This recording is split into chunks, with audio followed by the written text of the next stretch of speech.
오늘은 우리에게 주신 은혜라는 제목으로 함께 말씀을 나누려고 해요.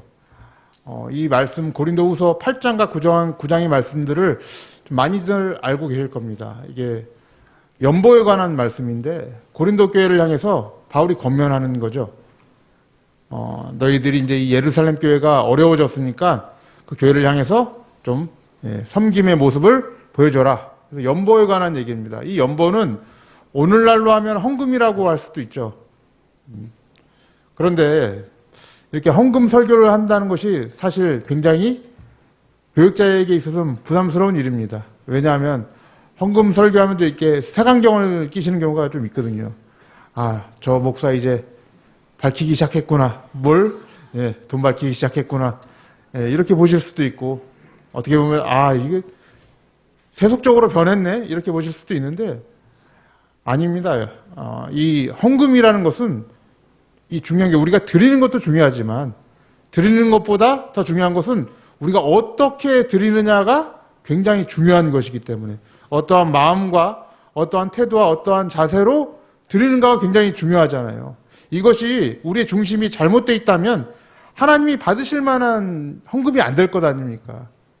우리는 열심히 하나님이 받으실 거라고 생각하고 내고 있지만은 그것이 만약에 하나님의 마음과 뜻에서 벗어나 있다면 그 헌금이 제대로 하나님께 연락이 되겠습니까? 우리는 됐다고 믿고 있겠지만 그렇지 않을 가능성도 굉장히 많기 때문에 오늘 이렇게 헌금에 관한 설교를 준비했습니다. 특별히 우리 이 복지사역팀 같은 경우는 교회 재정을 타질 않아요. 뭐 자랑하려고 하는 거 아닙니다. 교회 재정을 타지 않고 우리가 이제 내는 헌금과 회비로서 우리가 많은 사람들에게 복지를 베풀고 있는 사역팀입니다. 근데 사실 이게 오히려 위험할 수도 있어요, 여러분들. 왜냐하면 뭐 우스갯소리로 장로님들 제가 이거 비하하는 거 아니에요. 이거 나중에 저한테 그러지 마세요. 제 친구가 와가지고 그런 말씀을 하더라고요. 말씀이라고 하니까 좀 그런데 제 친구가 와서 그런 말을 하더라고요. 그 애는 이제 주일학교만 다니는데 오더니 야, 교회에서 장로가 되려면 헌금 많이 해야 되는 거 아니냐? 이렇게 얘기를 해요. 안 믿는 친구들도 그런 식으로 얘기를 한단 말이에요. 근데 이게 참 얼마나 잘못된 생각입니까? 여러분들.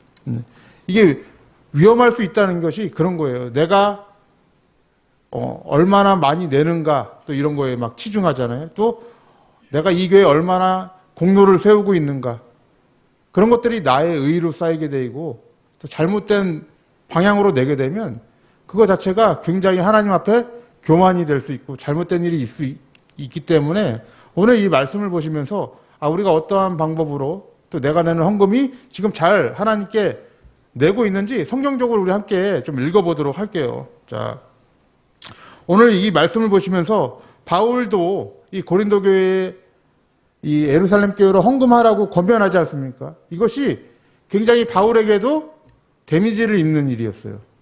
왜냐하면 바울의 사도권을 위협받을 때도 많은 사람들이 이 재정적인 문제를 걸고 넘어졌습니다. 왜냐하면 와가지고 예루살렘 교회로 헌금하라고 모금을 하고 있으니까 세상 사람들이 보기에 얼마나 그걸 걸고 넘어지기 좋은 소재입니까 그게. 그렇게 얘기를 했어요. 근데 고린도후서 7장 2절을 보면 바울이 이렇게 얘기를 하죠. 자, 7장 2절 말씀 한번 띄워주세요. 함께 한번 읽어보겠습니다. 시작. 마음으로 우리를 영접하라. 우리가 아무에게도 불의를 하지 않고 아무에게도 해롭게 하지 않고 아무에게도 속여 빼앗은 일이 없노라. 이렇게 자기를 변호하는 거예요. 고린도 교회에게. 이게 나를 위해서 예루살렘 교회로 연보하라는 것이 결코 아니다라는 것이죠.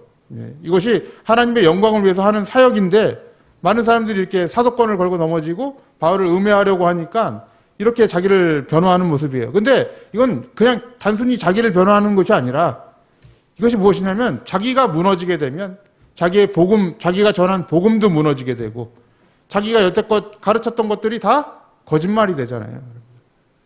여러분들 뭐 목사들이나 이렇게 지도자들에게 실망할 때가 언제입니까? 보통 그럴 때 실망하잖아요. 도덕적으로 무너질 때, 내가 원하던 그런 목사의 상이 아닐 때, 돈 밝힐 때, 세속적일 때 무너지지 않습니까? 그런 것과 마찬가지인 거죠. 근데 그렇게 되면 문제가 뭐예요? 내가 지금까지 전했던 것들이 믿겨져요? 안 믿겨져요? 예, 안 믿겨지죠. 이제 마음에 와닿지 않게 되는 거예요. 그런 문제들이 있기 때문에 바울이 지금 자기를 변호하고 있는 거예요. 그러면서 마게도냐 교회를 예를 들고 있습니다. 이 마게도냐 교회가 어디냐면 그리스에서 그 위쪽 지방, 북부 지방에 있는 교회예요. 그러니까 뭐 우리가 잘 아는 빌립보나 데살로니가, 베레아 지역에 있는 교회가 바로 마게도냐 교회입니다. 그리고 그 아랫 지방에 있는 교회가 지금 우리가 읽고 있는 고린도 교회예요. 아가야 지방이라고 얘기를 해요. 그래서 위에는 마게도냐, 아래는 아가야 지방 이렇게 있습니다. 근데 그 윗지방 마게도냐 지방에서 이미 무엇을 한 거예요? 오늘 말씀을 보니까 헌금을 한 거예요, 여러분들. 자, 1절 말씀 보세요. 1절. 자, 1절, 2절 말씀 함께 한번 읽어보겠습니다. 시작. 형제들아, 하나님께서 띄워주세요. 마게도냐 교회들에게 주신 은혜를 우리가 너희에게 알게 하노니 환난의 많은 시련 가운데서 저희 넘치는 기쁨과 극한 가난이 저희로 풍성한 연보를 넘치도록 하게 하였느니라. 여러분 1절을 보시면은 굉장히 중요한 표현이 있어요. 이 헌금을 가리켜 뭐라고 얘기합니까? 하나님께서 마게도냐 교회들에게 주신 은혜라고 표현을 하고 있는 거예요, 여러분들. 헌금, 이 연보를 은혜라고 표현을 하고 있어요. 우리는 보통 헌금 낼 때 어떻게 생각을 합니까? 내 것을 낸다. 내가 하나님께 드린다라는 표현을 많이 쓰지 않습니까? 근데 바울의 표현은 달라요. 하나님께서 마게도냐 교회에게 주신 은혜라고 표현을 해요. 이 헌금을 은혜라고 표현을 하는 거예요. 왜? 하나님이 우리에게 주셨기 때문이다라는 거예요. 그 근거가. 그러니까 우리가 헌금을 할 수 있는 그 근본 원인이 나에게 있는 게 아니에요, 여러분들. 우리의 삶 자체가 나에게 있는 게 아니고 우리의 예배 드리는 이 형국도 나에게 있는 게 아니에요. 하나님께 찬양할 수 있는 이 근본적인 이유도 나에게 있는 것이 아니라 하나님께서 우리에게 주신 은혜라는 거예요, 여러분들. 이 관점에서 드리지 않으면 항상 우리가 예물을 어떻게 드리는지 아세요? 헌금을 샤머니즘적으로 드릴 수밖에 없어요. 내가 하나님께 무엇인가를 잘 드려서 나에게 어떤 유익이 되는 것을 얻으려고 하는 그런 모양으로 드릴 수밖에 없어요. 이게 샤머니즘적인 것 아닙니까? 이교도들은 그렇게 헌금을 하잖아요, 사실. 매년 연말 되면 그렇게 하잖아요. 연말 되면 어디로 가요, 다들? 여기 가까운 미아리 가거나, 그 뒤에 점집 가죠. 그 기름역 그 사이에 어딘가에, 웃으시는 분들은 잘 아시네요, 너무. 그 지역을. 그쪽 가가지고 뭐 합니까, 다. 내가 뭔가를 이렇게 드리고, 거기서 나의 어떤 내가 원하는 것을 좀 얻으려고 하는 그런 거 아니면 거길 왜 갑니까? 근데 그런 이유로 헌금한다고 하면 그게 이교도적인 거예요, 사실. 우리는 어떠한 이유든지 먼저 하나님께서 내게 주신 은혜로 헌금을 드리는 것입니다. 그래서 마게도냐 교회가 헌금한 것에 대해서 은혜라는 표현을 지금 쓰고 있는 거예요. 근데 이들의 상황이 어땠는지 보세요. 2절 말씀 보세요. 2절 말씀 보시면은 환난의 많은 시련 가운데서 저희 넘치는 기쁨과 극한 가난이 저희로 풍성한 연보를 넘치도록 하였다. 환난의 많은 시련과 넘치는 기쁨과 극한 가난 속에서 냈다라는 거예요, 여러분. 그러니까 이거 단순하게 뭐 이렇게 헌금은 있을 때만 하는 것이 아니라 어려울 때도 하는 게 진정한 헌금이다. 이걸 말씀드리는 거 하는 것이 아니라 진정으로 생각을 해보면 이들이 이런 가난 속에서 헌금을 할 수 있는 이유가 무엇이었습니까? 은혜였기 때문에 그래요. 그것이 나에게 주어진 은혜였기 때문에 그렇습니다. 하나님께서 나에게 주신 은혜였기 때문에 이것을 헌금을 극한 가난 속에서도 드릴 수 있는 거예요. 그럼 3절부터 한번 보세요. 3절부터 보시면은 마게도냐 교회의 헌금에 대한 자세와 태도를 좀 생각해 볼 수 있는데 3절 말씀 우리 함께만 읽어볼게요. 시작. 내가 증거하노니 저희가 힘대로 할 뿐 아니라 힘에 지나도록 자원하여 라고 되어 있어요. 자, 헌금할 때 이 제일 중요한 자세가 무엇입니까? 자원하는 거예요, 여러분들. 제가 여기 서가지고 아니면 부흥회 때 그런 거 있잖아요, 옛날에. 부흥회 때 목사님들이 오늘은 조금 열심히 좀 헌금 좀 하셔서 많이 좀 도와주세요. 이렇게 강요하는 것보다 그래서 마지못해서 내는 것보다는 어떤 게 좋아요? 자원하는 게 제일 좋은 겁니다. 왜 그렇습니까, 여러분? 자원하지 않으면 은혜가 은혜되질 못해요. 이거는 여러분 100%입니다. 하나님께서 내게 주신 은혜가 아니라 자원하는 마음이 없으면 항상 억지로 내거나 인색함이 없는 거예요. 옛날에 그런 일화가 있었습니다. 옛날이에요. 지금 요새는 그런 일 없는데, 제가 중고등부 때인가 대학교 때인가 들은 어떤 목사님한테 들은 얘기인데, 어떤 분이 이제 부흥회를 갔어요. 부흥회를 갔는데 그날따라 그 강사님의 설교가 너무 내 마음에 온 거예요. 내 마음에 오고 감동이 왔어요. 그러다 이제 헌금하는 시간이 왔는데, 옛날이니까, 옛날에는 이렇게 월급을 어디다 받아요? 봉투로 줄 때가 있지 않습니까? 그날이 또 월급날이에요. 월급날인 거예요. 근데 설교는 너무 감동스러워. 그래서 헌금하는 시간에 마음에 이제 감동이 와서 오늘은 내가 내 생활비 전부를 넣어야겠다. 이 두랩돈의 과부를 생각하면서 헌금을 다 넣었어요. 놓고서 이제 그 다음이 문제잖아요. 항상 우리에게는 딱이 넣을 때는 은혜로 넣는데 집에 갔더니 어떻게 됩니까? 첫날, 둘째 날까지는 괜찮다가 둘째 날, 셋째 날, 넷째 날 되니까 생활비가 없고 생활에 어려움이 있고 힘든 거예요. 그때 이제 어떤 마음이 드냐면 그때 내가 한 50%만 뺏어낼 걸. 네, 이런 마음이 드는 거죠. 이게 뭔가에 밀려서 어떤 감정대로 내면 그렇게 된 거예요. 근데 그래서 고린도후서 9장 7절 보시면은 바울이 이렇게 권면을 해요. 이 연보를 낼 때. 우리 함께 한번 읽어보겠습니다. 시작. 각각 그 마음에 정한 대로 할 것이요 인색함으로나 억지로 하지 말지니 하나님은 즐겨내는 자를 사랑하시느니라 라고 돼 있어요. 억지로 하거나 인색함으로 하지 말고 마음에 정한 대로 내라라는 거예요. 이게 자원하는 마음이잖아요. 갑자기 무슨 상황에 밀려서 갑작스럽게 내게 되면 내가 아무리 좋은 마음이었다가도 결국은 인색한 마음이 되고 아까운 마음이 되고 은혜가 은혜되지 못하는 그런 형국이 일어나게 돼 있다는 거예요. 그래서 각자 정한 대로 자원해서 기쁜 마음으로 하는 것이 헌금에 굉장히 유익이 되는 것입니다. 여러분 4절 말씀 한번 볼게요. 4절 말씀 함께 한번 더 읽어볼게요. 시작. 이 은혜와 성도 섬기는 일에 참여함에 대하여 우리에게 간절히 구하니 그래요. 자, 이 연보 곧 이 헌금을 뭐라고 얘기를 해요? 이 은혜라고 계속 얘기를 해요. 이 은혜와 성도 섬기는 일. 근데 생각을 해보면 4절 말씀을 보시면은 우리에게 간절히 구했다라는 표현이 있어요. 이게 이제 굉장히 요즘에서는 좀 일어나기 힘든 일이죠. 왜냐하면 일반적으로 어려운 쪽이 좀 부유한 쪽에 구하게 돼 있습니까? 아니면 부유한 자가 어려운 쪽에 구하게 돼 있습니까? 일반적으로 어려운 사람이 손 벌리잖아요. 보통 힘드신 선교사님들 오셔가지고 좀 도와주길 원하시고 이런 게 있지 않습니까? 그런 말씀들을 하잖아요.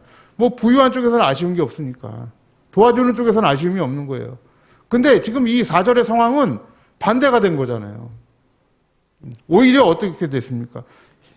이 은혜와 성도 섬기는 일에 참여함에 대하여 우리에게 간절히 구했다라고 얘기를 해요. 그들이 섬기는 것을 구했다라고 얘기를 해요. 나는 정말 그들이 섬기고 싶다. 여러분들 섬기고 싶으시면은 복지사역팀에 문의해 주시면 됩니다. 문의하셔가지고 함께 이 섬기는 일에 참여하시면 돼요. 간절히 먼저 구하시는 것. 왜 그렇습니까? 이 은혜이기 때문에 그렇습니다. 그들이 하나님께서 내게 주신 은혜로 받아들였기 때문에 이 연보를 지금까지 할 수 있었던 거예요. 그래서 마게도냐 교회들은 오히려 자기들이 자원해서 구하는 이 놀라운 은혜의 현장이 일어나고 있는 거예요. 5절 말씀 보세요. 5절 말씀 함께 한번 읽어볼게요. 시작. 우리의 바라던 것뿐 아니라 저희가 먼저 자신을 주께 드리고 또 하나님 뜻을 쫓아 우리에게 주었도다. 자, 이 놀라운 태도를 우리가 조금 잘 읽어보셔야 돼요. 헌금에 대한 태도를 보시면은 우리의 바라던 것뿐만 아니라 먼저 자신을 주께 드렸다라는 게 있어요, 여러분들. 그리고 또 하나님의 뜻을 쫓아 우리에게 주었다라는 거예요. 자, 먼저 자신을 주께 드렸다라는 표현이 이게 어떤 의미가 있겠습니까, 여러분? 우리가 하나님께 우리의 몸을 드린다라고 할 때 한 단어로 어떻게 표현을 해요? 헌신이라고 표현을 해요. 우리의 몸을 바쳤다라는 거잖아요. 헌신이. 죽게 드렸다. 그러면 헌신에는 어떤 의미가 있을까요, 여러분들? 죽게 드렸다라는 것. 먼저 자기를 죽게 드렸다는 거예요. 그럼 우리의 헌금도 어떻게 해야 돼요? 먼저 나를 드리는 그런 행위가 있어야 되잖아요. 신앙적인. 어떻게 하면 나를 드립니까? 5절 말씀 보시면은 이렇게 말씀하고 있어요. 마지막 부분에 또 하나님의 뜻을 쫓아 우리에게 주었다라는 거예요, 여러분들. 이 말은 다른 말로 하면 이 헌금이 내 뜻과 내 계획에 따라서 드리는 것이 아니라는 거예요, 여러분들. 나 자신을 죽게 드리는 건 거기 있습니다. 내 생각과 내 뜻을 따라가지 않는 거예요. 내가 좋은 뜻에 따라서 그걸 일방적으로 내는 것이 아니라 주의 뜻을 따라서 헌금을 내는 거예요, 여러분들. 그래서 우리는 여러분들이 잘 아시는 과부의 두 렙돈, 연보에 대해서 예수님이 말씀하시는 그 장면을 좀 주의 깊게 보셔야 돼요. 제가 그 장면을 말씀을 찾아봤는데 마가복음 12장 41절에서 44절 말씀을 좀 볼게요. 자, 마가복음 12장 41절에서 44절 말씀 우리 한 절씩 같이 읽도록 하겠습니다. 시작. 예수께서 연보궤를 대하여 앉으사 무리의 연보궤에 돈 넣는 것을 보실새 여러 부자는 많이 넣는데 한 가난한 과부는 와서 두 렙돈 곧 한 고드란트를 넣는지라. 예수께서 제자들을 불러다가 이르시되 내가 진실로 너희에게 이르노니 이 가난한 과부는 연보궤에 넣는 모든 사람보다 많이 넣었도다. 저희는 다 그 풍족한 중에서 넣었거니와 이 과부는 그 구차한 중에서 자기 모든 소유 곧 생활비 전부를 넣었느니라 하셨더라 라고 돼 있어요. 이 말씀을 또 오해하셔가지고 전 재산 갖다 바쳐라 이렇게 생각하시면 안 돼요. 이 말씀을 하시는 게 아닙니다. 자, 이 말씀이 어떤 위치에 있냐면 문맥적으로 예수님께서 이 말씀을 하실 때 어떤 위치에 있냐면 문맥적으로 봤을 때 바리새인들의 외식을 지적하는 가운데 이 말씀이 기록되고 있는 거예요. 바리새인들의 외식이란 말이에요. 근데 이 외식이라는 게 뭡니까? 외식은 마태복음 6장에 보면은 예수님께서 세 가지로 말씀을 하시는데 동일하게 반복되는 구절이 있어요. 그 세 가지가 뭐냐면 첫 번째 구제하는 일이 있고 두 번째는 기도하는 일이 있고 세 번째는 금식하는 일이 있어요. 이 세 가지를 들어서 외식을 설명을 하는데 거기에 동일하게 들어가는 반복되는 단어가 무엇이냐면 사람에게 보이려고라 그래요. 너희가 사람에게 보이려고 시장 어귀에 서서 구제하지 말고 거기서 기도하지 말라 이렇게 얘기를 해요. 사람에게 보이려고 기도하지 마시고 사람에게 보이려고 금식하지 말라라고 분명하게 말씀하고 있어요. 그럼 외식은 무엇입니까? 단순히 겉과 속이 다른 것을 넘어서 나의 의를 드러내기 위해서 하는 거예요. 나의 이미지를 포장하기 위해서 하는 게 외식이에요. 내가 이만큼 했다. 내가 이만큼 기도한다. 내가 이만큼 구제한다.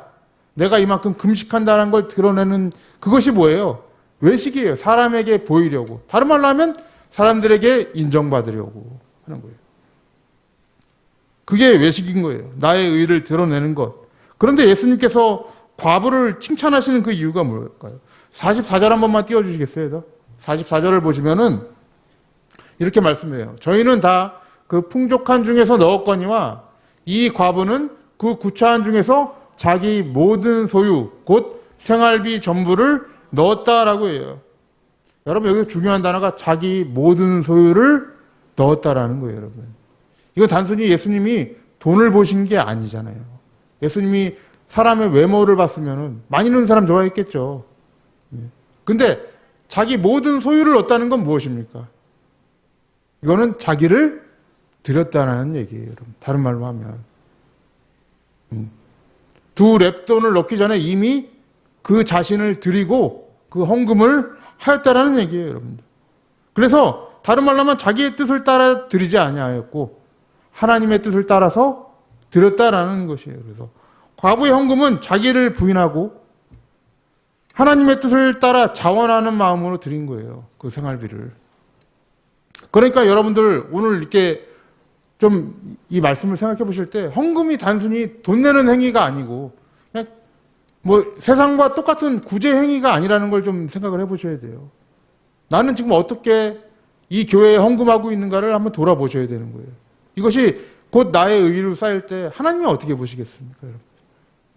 내 영광 되고 내 영광 챙기게 될 때 그것 자체가 여러분들 하나님 앞에 교만이 되고 위선, 외식이 되지 않겠습니까, 여러분?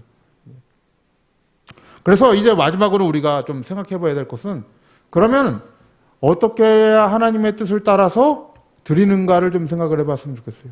마지막으로 이제 우리가 생각해 볼 때 다들 헌금 생활 하시니까 어떻게 해야 하나님의 뜻을 따라 드리는가? 자, 7절, 8절 말씀 한번 볼게요. 본문 말씀이에요. 7, 8절 말씀 함께 한번 보도록 하겠습니다. 시작. 오직 너희는 믿음과 말과 지식과 모든 간절함과 우리를 사랑하는 이 모든 일에 풍성한 것 같이 이 은혜에도 풍성하게 할지니라. 8절. 내가 명령으로 하는 말이 아니요 오직 다른 이들의 간절함을 가지고 너희의 사랑의 진실함을 증명코자 함이니라 라고 되어 있어요. 자, 바울이 7절을 보시면 고린도 교인들을 향해서 너희의 믿음과 말과 지식과 모든 간절함과 우리를 사랑하는 이 모든 일의 풍성과 같이 이 은혜에도 풍성하게 하라 라고 되어 있어요. 계속해서 은혜라는 단어를 쓰고 있습니다. 이 헌금에 대해서. 모든 일에 풍성한 것 같이 이 헌금에도 풍성하게 하라. 근데 8절 말씀 보세요. 내가 명령으로 하는 것은 아니다라고 얘기를 하죠. 왜? 남의 명령으로 하게 되면 그게 자원하는 마음이 안 되잖아요. 은혜가 안 되지 않습니까? 그러니까 명령으로 하는 말이 아니라 무엇 때문에 하라는 거예요. 8절 마지막 부분 보세요. 오직 다른 이들의 간절함을 가지고 너희의 사랑의 진실함을 증명코자 함이니라 라고 되어 있어요. 사랑의 진실함을 증명하는 그 행위가 뭐예요? 그 연보 헌금이다 라고 얘기를 하는 거예요. 이거는 우리의 사랑의 진실함, 순수함이란 뜻입니다. 다른 말로 하면. 그러면 우리의 사랑의 진실함은 어디에 있습니까, 여러분들? 어디에 있어요? 9절 말씀 보세요. 9절 함께 한번 읽어볼게요. 시작. 우리 주 예수 그리스도의 은혜를 너희가 알거니와 부요하신 자로서 너희를 위하여 가난하게 되심은 그의 가난함을 인하여 너희로 부요하게 하려 하심이니라. 아멘. 성도의 사랑의 진실성은 사실 나에게 있지는 않아요, 여러분들. 사실 나를 돌아다 보면 여러분들도 잘 아실 거예요. 우리의 어떤 상황과 환경과 이권에 따라서 우리가 얼마나 잘 변화될 수 있는지 잘 아실 겁니다. 우리의 사랑의 진실성은 어디에서 나타나냐면 예수 그리스도의 십자가 안에서 나타납니다. 오늘 이 9절 말씀 보시면 바울이 왜 예수 그리스도를 이 안에 이게 참 문맥적으로 보면 좀 이상하잖아요. 너희가 가지고 있는 사랑의 진실성을 보여라면 되는데 그렇게 얘기하지 않고 예수 그리스도의 은혜를 너희가 알지 않느냐라고 얘기해요. 그 예수 그리스도의 은혜가 무엇입니까, 여러분들? 예수 그리스도께서 우리 안에 어떤 식으로 오셨습니까? 그는 하나님의 아들이란 말이에요. 이 땅에 뭐 부족할 게 있습니까? 그냥 부요하신 분이에요.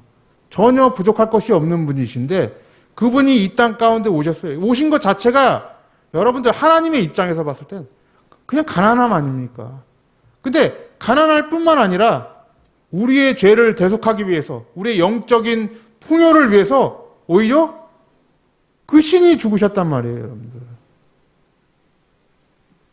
그것으로 말미암아 우리가 어떻게 됐습니까? 이제 영적인 부요함으로 살고 있는 거예요, 여러분들. 그 은혜를 우리가 지금 알고 있기 때문에 그 은혜로 연보하는 거예요. 사랑의 진실함은 거기서 나오는 거예요. 예수 그리스도의 은혜 안에 나오는 것입니다. 그래서 여러분들 우리가 헌금할 때 잘 생각해 보셔야 될 게 바로 그런 것입니다. 내가 지금 헌금하는 것뿐만 아니라 봉사하고 있는 것, 그리고 이렇게 사역하고 있는 것들이 정말 은혜로 하고 있는가, 예수 그리스도의 은혜 안에서 이루어지고 있는가를 조금 보셔야 될 거예요. 내 안을 들여다보셔야 될 거예요. 요새 한국교회를 보면은 정말 봉사자 찾기가 쉽지 않습니다. 근데 이게 참 추세가 되게 재밌는 게 뭐냐면 쉬운 데는 사람이 많아요. 거기 쉬운 데는 봉사자들이 넘쳐나는데 어려운 데는 구하기가 힘들어요. 여러분. 봉사하시는 분들 구하기가 힘듭니다. 저도 이제 올해 새가족 사역팀의 인원이 모자라서 지금까지 구하고 있는데 구하지 못하고 있어요. 제가 꼭 새가족 팀으로 들어오시라 라고 얘기하는 게 아니에요. 이 복지사역팀 헌신예배인데 갑자기 또 새가족 팀을 얘기해서 예, 좀 실망하실 분들이 있을지 모르지만 그냥 예를 든 것뿐이에요. 예. 이게 쉽지가 않더라고요. 그리고 한국교회 안에서 봉사하시는 분들이 50%가 되질 않아요. 대부분 30%의 사람들, 그 30% 이내의 사람들로 인해서 교회가 그냥 뭐 사역하시고 운영하시는 거예요. 그러다 보니까 한 명이 1인 1사역이 아니라 1인 몇 사역씩 합니까? 우리 교회도 보면 1인 3, 4역씩 해요. 그러니까 오후 예배 오시면 힘드시잖아요, 이렇게. 예. 오전에 이 사역하고 저 사역하고 오후 예배 드리시면은 예, 편안하게 주무시기도 하시고 그러신 거 아닙니까? 예. 그런데 여러분들 좀 우리가 이 사역을 정할 때, 봉사를 정할 때, 우리가 헌금을 낼 때 이 예수 그리스도의 사랑의 원리를 기억했으면 좋겠어요. 정할 때 내 뜻을 따라 정하지 마시고 우리 이 사역을 통해서 내가 하나님의 영광을 드러날 수 있겠다 하면 그 하나님의 뜻을 따라갔으면 좋겠어요. 하나님의 뜻을 쫓아 드렸으면 좋겠습니다. 사역 자체가 여러분 나를 드리는 거잖아요, 여러분들. 거기서 내가 얼마나 사역 잘하냐 드러내는 거 그거 하나님 앞에서 별 의미가 없어요. 중요한 건 무엇이냐면 내가 하나님의 뜻을 따라 지금 사역하고 있는가 아닌가가 중요한 것입니다. 그래서 제가 저를 볼 때도 그런 생각 많이 해요. 아, 이 사랑의 진실성을 오늘 예수 안에서 제가 바라보라고 했을 때 아, 예수 안에서 바라보지 못하면 사역이 사역되지 않는구나를 저는 너무 많이 느낍니다. 저를 바라볼 때 가능성이 없는데 예, 그리스도 안에서 제가 전하는 것들을 그리스도 안에서 사역할 때만이 그것이 진짜 진실함이구나를 저는 느낄 때가 너무나도 많아요. 그것이 내 것이 되고 내 의가 되면 그게 진실할까요, 여러분들? 외식이 되겠죠, 여러분들. 그리고 그것이 하나님께 감사로 이어질 수 있을까요? 이어지지 못할 것입니다. 고린도후서 9장까지 이제 다 같이 한번 읽었으면 좋겠지만은 오늘 9장 11절에서 15절 말씀을 좀 우리가 함께 읽어볼 텐데 2절을 읽어보면서 말씀을 좀 마치도록 할게요. 이 연보의 최종 목적에 대해서 이렇게 말씀을 해요. 바울이. 자, 고린도후서 9장 11절에서 15절 조금 길지만 함께 한번 읽어보겠습니다. 시작. 너희가 모든 일에 부요하여 너그럽게 연보를 함은 저희로 우리로 말미암아 하나님께 감사하게 하는 것이라. 이 봉사의 직무가 성도들의 부족한 것만 보충할 뿐 아니라 사람들이 하나님께 드리는 많은 감사를 인하여 넘쳤느니라. 이 직무로 증거를 삼아 너희의 그리스도의 복음을 진실이 믿고 복종하는 것과 저희와 모든 사람을 섬기는 너희의 후한 연보를 인하여 하나님께 영광을 돌리고 또 저희가 너희를 위하여 간구하며 하나님의 너희에게 주신 지극한 은혜를 인하여 너희를 사모하느니라. 말할 수 없는 그의 은사를 인하여 하나님께 감사하노라. 우리의 이 헌금과 봉사와 직무의 최종 목적은 무엇입니까? 우리가 함께 하나님께 영광 돌리고 감사하는 거예요. 이게 감사로 이어져야 돼요, 정말. 억지로 인색함으로 이어지게 되면 그거 자체가 여러분 잘못된 방향으로 나아가고 있는 거예요. 마음에 정한 대로 자원하는 마음을 가지고 하나님께서 내게 주신 은혜를 베푸는 것, 이것이 우리의 사역이 되고 우리의 봉사가 되어야 될 줄로 믿습니다. 그것이 하나님이 뜻을 쫓아 우리가 사역하는 거예요. 그래서 예수 그리스도의 뜻을 쫓아 그분의 가난하심으로 말미암아 우리가 부유하게 됐으니까 그 부유함을 세상에 널리 전할 수 있는 이 통로로서의 이 사역을 잘 감당하시길 바랍니다. 그래서 우리제일교회가 우리 여기 계신 모든 성도님으로 인해서 함께 부유하게 되고 함께 성장하는 귀한 교회가 되기를 주님의 이름으로 축원합니다.